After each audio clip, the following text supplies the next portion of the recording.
Assalamualaikum warahmatullahi wabarakatuh. Bismillahirrahmanirrahim. Alhamdulillahirabbil alamin wa bihi nasta'inu ala umuri dunya waddin wassalatu wassalamu ala asyrafil anbiya'i wal mursalin sayyidina wa maulana Muhammadin sallallahu alaihi wasallam wa ala alihi washabihi ajma'in. Asyhadu an la ilaha illallah wahdahu la syarikalah wa asyhadu anna sayyidina Muhammadan abduhu wa rasuluh la nabiyya ba'dah. Allahumma sholli ala sayyidina Muhammad wa ala ali sayyidina Muhammad. Para mahasiswa dan mahasiswi STEMIK AMIK Bandung yang berbahagia, pada pertemuan keempat kuliah Karakter Building Religion 2 atau mata kuliah agama 2, kesempatan kali ini kita akan membahas tema tentang hukum sholat bagian ke-1. Adapun materi yang akan disampaikan, yang pertama adalah tentang syarat-syarat wajib sholat, yang kedua tentang sholat-sholat yang disunnahkan, yang ketiga adalah sholat sunnah rawatib, dan yang keempat adalah sholat sunnah muakkad. Marilah kita buka dengan baca bismillah. Bismillahirrahmanirrahim.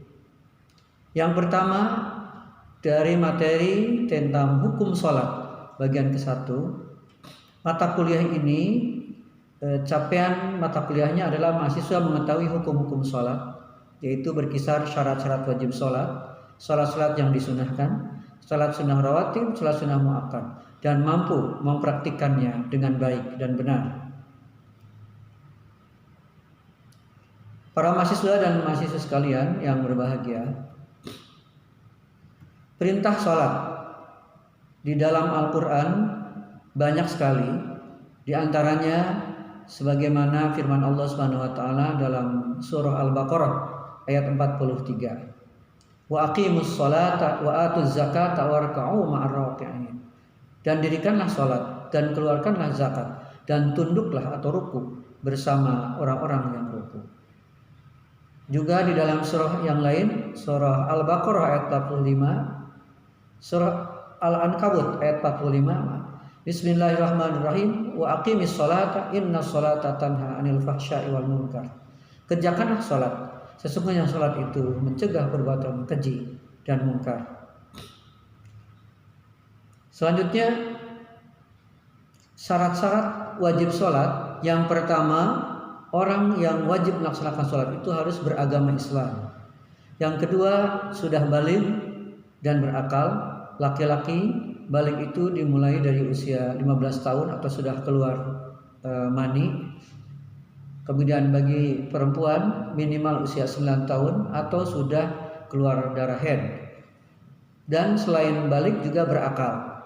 Yang ketiganya adalah suci dari hadas. Yang keempat, suci seluruh anggota badan, pakaian, dan tempat. Yang kelima, menutup aurat. Laki-laki auratnya antara pusar dan lutut, sedang wanita adalah seluruh anggota badannya kecuali mukanya dan kedua telapak tangan. Yang keenam, masuk waktu sholat yang sudah ditentukan untuk masing-masing sholat di setiap wilayah. Kemudian yang ketujuh, menghadap ke kiblat. Yang kedelapan, mengetahui mana yang rukun dan mana yang sunnah. Selanjutnya pembahasan adalah tentang rukun sholat. Rukun sholat ada yang mengatakan 13, ada yang mengatakan 17. Itu yang 17 karena diikut sertakan dengan yang namanya tumakninah. Tumakninah itu artinya berhenti sebentar pada saat melaksanakan gerakan sholat sebelum dilanjutkan kepada gerakan sholat berikutnya. Yang pertama adalah niat. Kalau niat sholat zuhur, bismillahirrahmanirrahim, usolli fardhu zuhri arba'a raka'atin mustaqbilal qiblati ada alillahi ta'ala. Kalau sendirian. Kalau menjadi imam, usolli fardhu zuhri arba'a raka'atin mustaqbilal qiblati imaman lillahi ta'ala. Kalau menjadi makmum, usolli fardhu zuhri arba'a raka'atin mustaqbilal qiblati adaan makmuman lillahi ta'ala. Jadi yang pertama adalah niat. Niat itu ada di dalam hati, kemudian sunnah diucapkan. Yang kedua adalah takbiratul ihram. Setelah berniat kita mengucapkan takbiratul ihram, yaitu Allahu Akbar dengan posisi tangan. Kalau untuk laki-laki, dua jempol tangan itu berada di bawah telinga. Sementara kalau untuk perempuan dada tangannya ada di posisi dada. Allahu Akbar. Allahu Akbar, dan kemudian tangan yang kanan itu diletakkan di atas tangan yang kiri. Takbiratul ihram. Yang ketiganya berdiri tegak bagi yang puasa ketika sholat fardu. Boleh sambil duduk apabila sedang sakit tidak bisa berdiri, boleh sambil berbaring apabila sedang sakit. Kalaupun sambil berbaring juga masih sulit, maka sambil mengedipkan mata dengan niat menghadap ke kiblat dan sholat dan membayangkan gerakan-gerakan sholat. Yang keempat adalah membaca surah Al-Fatihah pada tiap-tiap rakaat. Bacaannya mungkin sudah hafal semua ya Al-Fatihah. Yang kelima adalah ruku dengan tumaninah.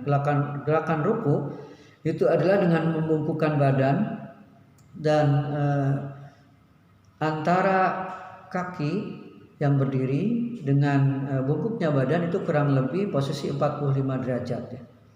Yaitu sedang ruku itu. Posisinya seperti ini. Di 45 derajat. Dengan bacaan subhana rabbiyal azim wa bihamdi. Subhana rabbiyal azim wa bihamdi. Di 45 derajat itu ruku. Kemudian setelah ruku i'tidal. I'tidal itu berdiri dari ruku dengan bacaan sami Allahu liman hamidah rabbana lakal hamdu mil'us samawati wa mil'ul ardi wa mil'u ma syi'ta min syai'in ba'du. Itu i'tidal dengan menggerakkan tangan seperti takbiratul ihram.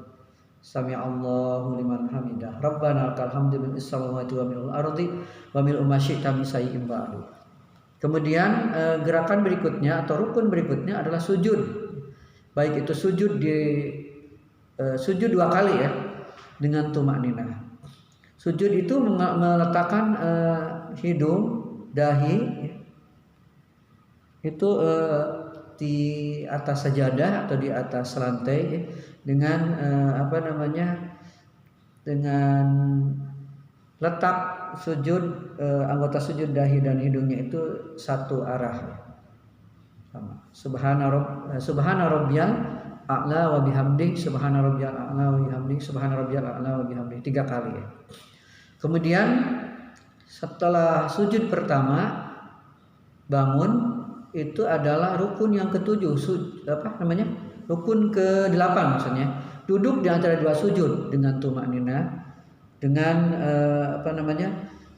kaki yang sebelah kiri itu dilipat, kemudian kaki yang sebelah kanan di atas yang kaki sebelah kiri, di atas betisnya. Dengan bacaan duduk di antara 2 sujud adalah Rabbighfirli warhamni wajburni warfa'ni warzuqni wahdini wa'afini wa'fu anni. Kemudian setelah sujud duduk di antara 2 sujud dengan berdoa tadi, kemudian sujud kembali yang kedua kalinya. Setelah itu di rakaat pertama duduk sebentar, bangun duduk sebentar sebelum berdiri, itu namanya tumakninah. Nah itu tumakninah ini ada yang memasukkan kepada rukun dari sholat. Jadi duduk sebentar, tidak boleh langsung berdiri ya, begitu bangun. Kemudian berdiri sampai terus membaca surah Al-Fatihah dan surah yang lainnya, baik itu surah panjang ataupun surah pendek, di rakaat pertama dan di rakaat kedua kalau di zuhur. Kalau di rakaat yang lain, rakaat ketiga dan keempat, kalau di zuhur, asar ya, dan isya, itu cukup membaca Al-Fatihah tanpa membaca surah pendek ataupun surah Al-Quran yang lainnya yang panjang juga, tergantung kemampuan masing-masing. Nah kemudian berikutnya rukun sholat yang ke-9 adalah duduk tasyahud akhir. Duduk tasyahud akhir ini di rakaat terakhir. Kalau yang 4 rakaat seperti zuhur, asar, isya itu di rakaat keempat. Kalau maghrib di rakaat ketiga, kalau subuh di rakaat kedua, itu duduk tasyahud akhir. Duduknya hampir sama dengan waktu tasyahud awal, hanya kaki lebih lipatannya lebih lebih dalam lagi dibanding di rakaat kedua. Nanti insya Allah mudah-mudahan bisa dikirim bagaimana video gerakan untuk sholat. Dan Bapak akan memberikan tugas untuk pertemuan keempat ini sampai dikumpulkan nanti menjelang pertemuan keenam, yaitu bagaimana masing-masing mahasiswa dan mahasiswi untuk bisa membuat video dirinya sendiri pada saat melaksanakan gerakan sholat dari mulai niat sampai akhir. Kemudian di duduk tasyahud akhir ini 10-nya adalah membaca tasyahud akhir. At-tahiyatul mubarakatus sholawatut thayyibatulillah. Assalamu alayka ayyuhan nabiyyu wa rahmatullahi wa barakatuh. Assalamu alayna wa ala ibadillahis sholihin. Kemudian pada saat mau membacakan syahadat setelah sholihin tadi, tangan ini telunjuknya digerakkan dengan lurus. Asyhadu an la ilaha illallah wa asyhadu anna muhammadar rasulullah. Allahumma sholli ala sayyidina Muhammad wa ala sayyidina Muhammad. Itu rukun yang ke-11, membaca salawat kepada Nabi pada tasyahud akhir ini. Itu minimal salawatnya pendek ya, tapi ada salawat yang sudah disyariatkan sampai panjang. Allahumma sholli ala sayyidina Muhammad wa ala sayyidina Muhammad kama shallaita ala sayyidina Ibrahim wa ala ali sayyidina Ibrahim wa barik ala sayyidina Muhammad wa ala ali sayyidina Muhammad kama barakta ala sayyidina Ibrahim wa ala ali sayyidina Ibrahim fil alamin innaka Hamidum Majid. Ditambah dengan doa, Allahumma inni a'udzubika min azabil qabri wa min azabin nar wa min fitnatil mahya wal mamas wa min fitnatil masihid dajjal. Doa dihindarkan dari dajjal, memohon kepada Allah. Juga terakhir doa diberikan kesejahteraan. Allahumma ya muqallibal qulub tsabbit qulubana ala dinika wa ala ta'atika subhanaka inni kuntu minaz zalimin. Kemudian rukun yang ke-12 setelah mengucapkan tadi doa-doa pada tasyahud akhir, maka membaca salam yang pertama yaitu dengan menengokkan kepala ke sebelah kanan. Assalamualaikum warahmatullahi. Itu hukumnya rukun, wajib ya kalau ke kanan. Kemudian yang ke kiri itu hukumnya sunnah. Assalamualaikum warahmatullahi. Itu badan tetap berdiri tegak, tidak boleh ikut gerakan kepala. Jadi kepala itu menoleh ke kanan, tapi posisi bahu ini tetap pada posisinya, tidak boleh digerakkan atau tidak boleh berubah. Assalamualaikum warahmatullahi. Tidak boleh, misalkan assalamualaikum warahmatullahi, ininya ikut bergerak, itu yang tidak boleh. Nanti seperti itu akan menambah gerakan yang memang tidak diwajibkan. Kemudian urutan yang ke-13 rukun salat yang terakhir adalah tertib. Tertib ini artinya berurutan untuk mengerjakan rukun-rukun tersebut dari niat sampai dengan baca salat. Itu termasuk kepada rukun salat. Selanjutnya yang membatalkan salat ada di antaranya pertama adalah berhadas, dua terkena najis yang tidak bisa dimaafkan, baik itu pakaian ataupun tempat sholat ya, dan sebagainya. Yang ketiganya adalah berkata-kata dengan sengaja walaupun satu huruf yang di luar yang sudah ditentukan dalam bacaan sholat dalam ilmu fikih, maka batal ya sholatnya. Yang keempat terbuka aurat, itu membatalkan sholat ya, aurat bagian manapun. Yang kelima mengubah niat, misalnya ingin sholatnya diberhentikan, nah itu juga membatalkan sholat. Yang keenam makan atau minum walaupun sedikit ya.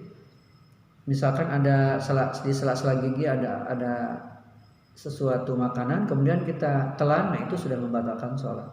Ataupun air, sama air ludah misalkan dan sebagainya. Yang ketujuh bergerak 3 kali berturut-turut seperti menggaruk-garuk ya. Menggaruk-garuk lebih dari 3, melangkah kaki atau berjalan dan lain-lain lebih dari 3 kali itu batal sholatnya. Kemudian berpaling dari arah kiblat, harusnya ke kiblat, ini malah ke selatan atau kemana pada saat sholat. Kemudian menambah rukun yang berupa perbuatan seperti ruku itu ataupun sujud 2 kali malah 3 kali. Ruku 1 kali malah ditambah lebih dari 1 kali. Nah itu menambah rukun, itu membatalkan sholat. Tertawa terbahak-bahak juga itu membatalkan. Ke-11-nya mendahului imam ya. Mendahului imam pada gerakan sholat itu sama batal sholatnya. Yang ke-12 adalah murtad, artinya keluar dari agama Islam. Selanjutnya ada perbedaan sholat laki-laki dan perempuan. Itu diantaranya kalau laki-laki itu merenggangkan 2 siku tangan dari kedua sisi lambungnya pada saat ruku. dua siku tangan dan sujud. Sementara untuk perempuan merapatkan anggota badannya. Kalau laki-laki begini, ruku. Kalau perempuan ini seperti ini.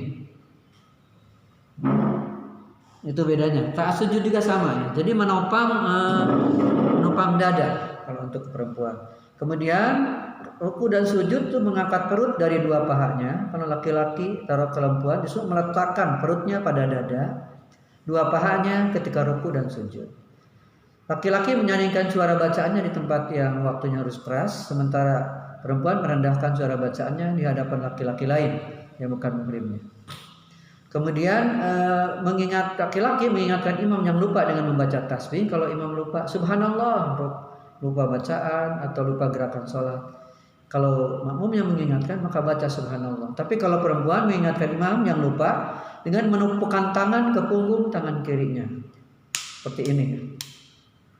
Kalau laki-laki auratnya dalam sholat adalah anggota badan mulai dari pusar hingga lutut. Itu wajibnya. Sementara kalau perempuan auratnya dalam sholat seluruh tubuhnya kecuali muka dan telapak tangan. Baiklah kita lanjutkan. Dipersingkat saja di video ini. Ada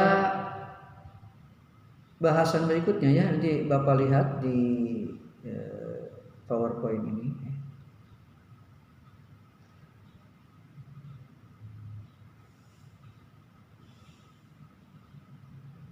Ini bacaan-bacaan tasyahud akhir tadi sudah disampaikan ya. Sampai salam. Kemudian berikutnya ada sholat-sholat sunnah. Sholat-sholat sunnah itu banyak sekali ya. Ada sholat sunnah rawatib ya. Artinya sholat sunnah yang dilaksanakan 2 rakaat sebelum sholat wajib dan sesudah sholat wajib. Kecuali di ba'da asar dan di ba'da subuh itu tidak ada sholat ba'diyah. Baik kita lanjutkan.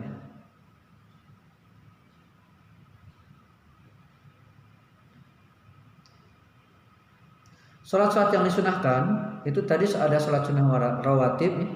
Usolli sholatan sunatan qoblal asri misalkan, atau usolli sholatan sunatan qoblal isya'i rakaataini mustaqbil qiblati lillahi ta'ala, itu sebelum isya. Ada yang setelah isya usolli sholatan sunatan ba'dal isya'i rakaataini mustaqbil qiblati lillahi ta'ala. Ada sholat tahiyatul masjid bila baru masuk ke masjid, usolli sunatan tahiyatul masjid rakaataini mustaqbil qiblati lillahi ta'ala. Kemudian sholat sunnah yang lainnya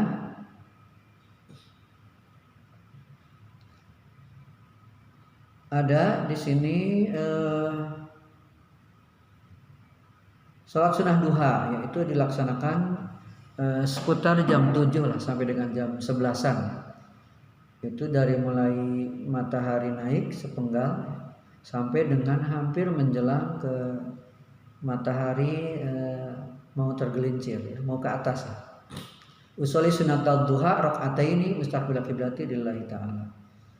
Selanjutnya ada sholat sunnah yang lain seperti sholat sunnah tahajud, itu dilaksanakan di sepertiga malam. Ada juga yang melaksanakan setelah tidur jam 12 malam ke sana ya. Ada juga ada jam 3, ada jam 4 ya, sepertiga itu. Usolli sunatat tahajud rakaataini mustaqbil qiblati lillahi ta'ala, dengan doanya. Insyaallah nanti di modul Ananda sekalian atau kalian semuanya mahasiswa-mahasiswa Sistemik Amik Bandung bisa membacanya dan bisa ditanyakan di dalam di LMS, di diskusi ya, di fitur diskusi. Kemudian ada lagi sholat sunnah yang lainnya banyak sekali ini. Ada sholat witir, sholat sunnah yang dilakukan setiap malam ya. Baik di dalam bulan Ramadan maupun di luar Ramadan. Itu 1 rakaat minimal ya. Maksimal 11 rakaat. Usolli sholatan sunatal witri salasa rakaatin kalau yang langsung 3 rakaat, atau usolli sholatan sunatal witri mustaqbil qiblati lillahi ta'ala 1 rakaat. Usolli sholatan sunatal witri rakaatin mustaqbil qiblati lillahi ta'ala. Kemudian salat tarawih sunnah yang dikerjakan pada setiap malam hari selama bulan Ramadan sesudah melaksanakan sholat Isya. Dan dimulai sejak habis waktu maghrib berakhir menjelang terbitnya fajar shodiq. Silahkan di jam-jam itu ya, bebas. Sholat tarawih 20 rakaat ditambah dengan 3 rakaat sholat witir hingga keseluruhannya berjumlah 23 rakaat. Boleh dikerjakan setiap 2 rakaat salam. Boleh berjamaah, boleh juga sendiri-sendiri. Lebih utama berjamaah. Usolli sunatan sunata tarawih rakaataini mustaqbil qiblati ma'muman lillahi ta'ala. Selanjutnya ada sholat sunnah yang lain seperti banyak sekali ya. Idul Fitri dan Idul Adha itu sholat sunnah. Usolli sunatan sunatal Idul Fitri rakaataini mustaqbil qiblati ma'muman lillahi ta'ala atau imaman lillahi ta'ala.